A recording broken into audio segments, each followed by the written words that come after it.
Breakups are hard and painful,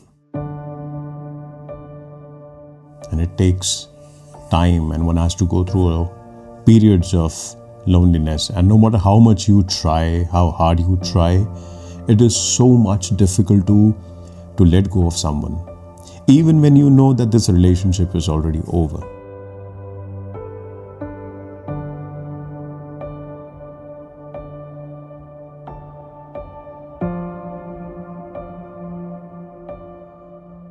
Letting go of someone is not an event. It is not just one-time occurrence. It's not like one fine Sunday evening you take a decision to break up with someone and the next day you wake up free of all that burden.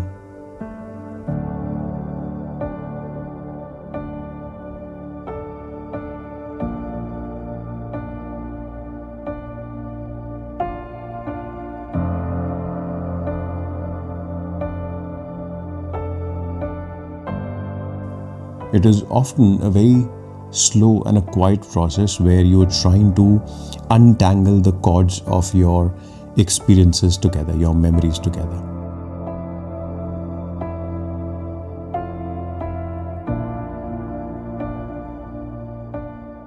And of course, we don't know how to untangle and let things go because nobody has taught us to do that. We've always been taught how to hold on to things. Hold on to people, hold on to promises, hold on to the memories, hold on to that hope, just holding on. You know how to hold, but you don't know how to open your palms and let go.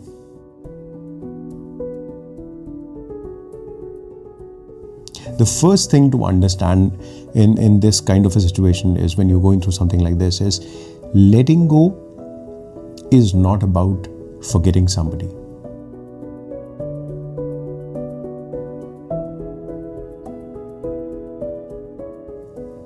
It is about how you emotionally survive this situation.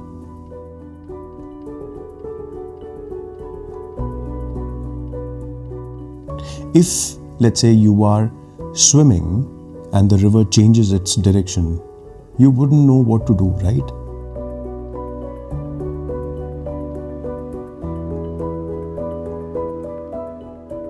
When someone leaves your life, either by choice or by circumstance or by, unfortunately, death, it's not just about missing somebody, but something inside you wants to tighten the grip.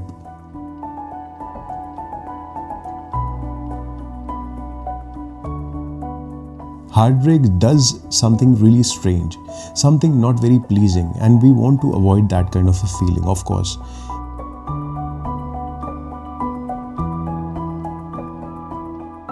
And it can also feel like we are about to be losing on to something that is close to us. Let's say our memories, our experiences, the fun times we have had with this person, and you want to cling on to those things because nobody wants to lose anything, right?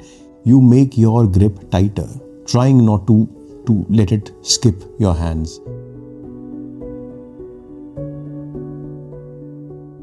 The more it hurts and feels scary to lose, the more you cling on to it and tighter you hold. You would replay the conversations in your mind. You would revisit their photos. You'll hold on to their last message or you'll check their last scene as if that would help.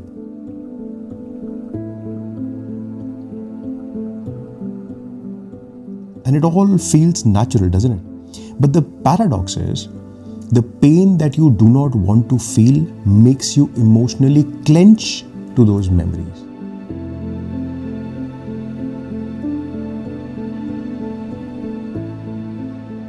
And if you are gripping something so tightly, how can you let it go?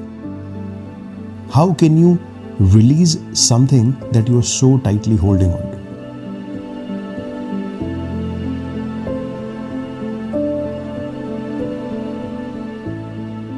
And now you remain stuck, not because you love too much, but because you're so afraid of losing anything. And that is innate in us, that is very human of us. Imagine if you're holding a sharp stone tightly in your fist. The tighter you squeeze, the more it hurts.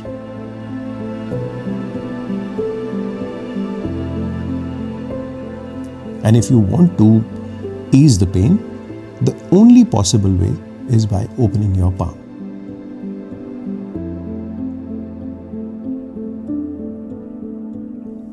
Opening can feel like vulnerability, but it is also freeing, and that's the only way that you can reduce that hurt.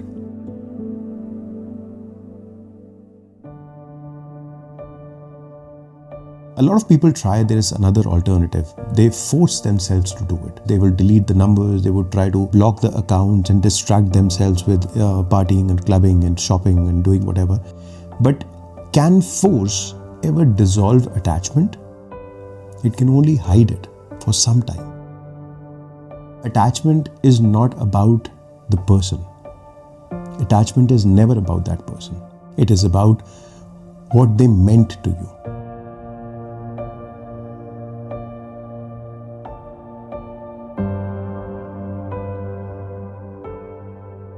It is about who you were in their presence, your version when you were with them, a happier version, a promising version, someone who could do anything, achieve anything.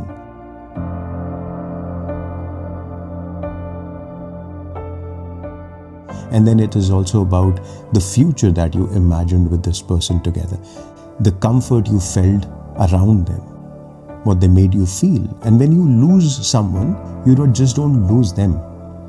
You lose a part of your own story.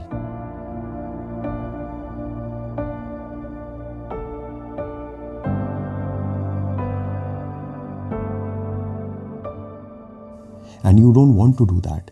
You would try really hard to resist anything being deleted from your promising story. How do you let go of someone truly without that pain?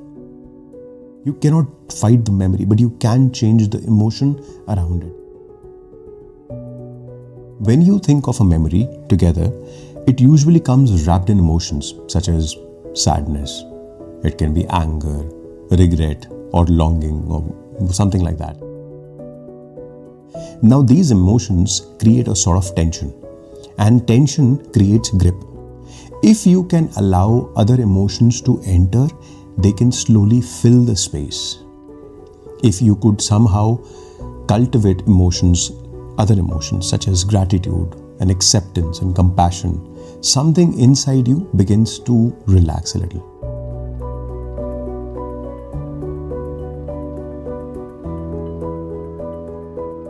What happens then is you stop clenching and tightening your grip, and when you are not holding something so tight, things are allowed to slip away.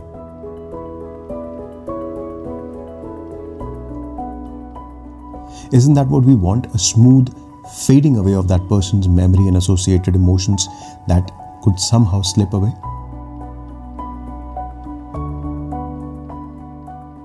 If you continue to push away any emotion, you are not letting go of that person or that memory. You're actually making it worse. Letting go is about relaxing your hold. There is another thing about letting go, and that is very uncomfortable. Sometimes we don't miss the person as much as we miss the validation they provided us.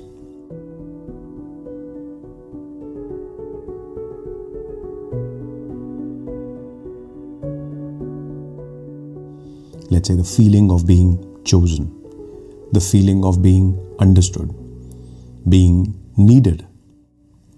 So when they leave, it feels like something has been taken away from your identity. And you start asking yourself these questions. What is wrong with me? And that's a very, very uncomfortable question to be asking yourself. And this question keeps you attached to them. Because now you're not holding on to them.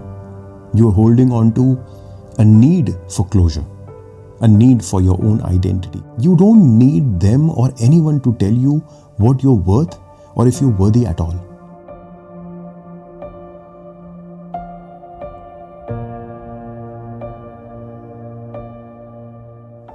They don't get to decide whether you are worthy or not.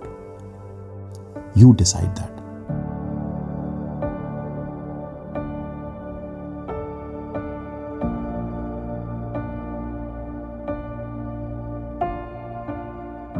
We often want to avoid grief. Grief is not the enemy. Grief is only a transition, taking you from where you were to where you can be. And handling grief can be sometimes tricky. If you try to suppress it, it becomes an obsession. And if you try to dramatize it, it becomes an identity. And like everything, you need to find a middle ground. Allow yourself to miss them without obsessing about the past. Allow yourself to feel sad without making sadness as your default setting. Instead of saying, I have to forget them, I must forget them, try saying this. I am grateful that this happened, no hard feelings, and now I'm willing to move forward to a different chapter of my life.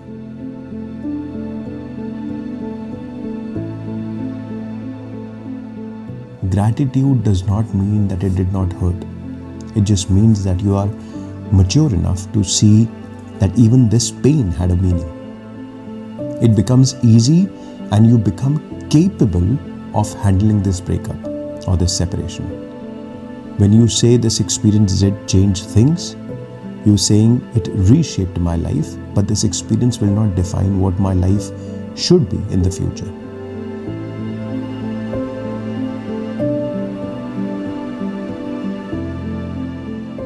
Letting go also means forgiving yourself.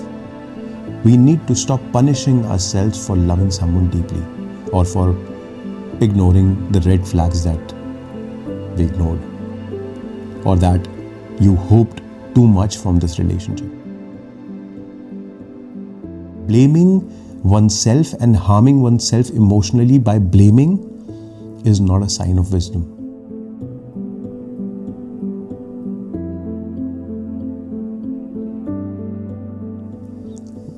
Wisdom helps grow your understanding of yourself. You loved because you were capable of loving. And that is your strength, not a weakness. Not everybody can. There will be days when you will feel really strong, and there will be days listening to one song will break you apart. This does not mean that you're failing. It just means that you're healing.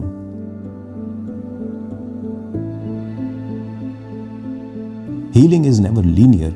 It is circular. I would say it is rather spiral. You revisit the memory many times, and each time you experience lesser tension, and that is progress. And soon there would come a time when you will be able to remember this experience without any emotional baggage or without your day collapsing. You'd feel, all right, this is just one chapter in my life, not the whole book. I have more chapters, and each chapter is a learning experience.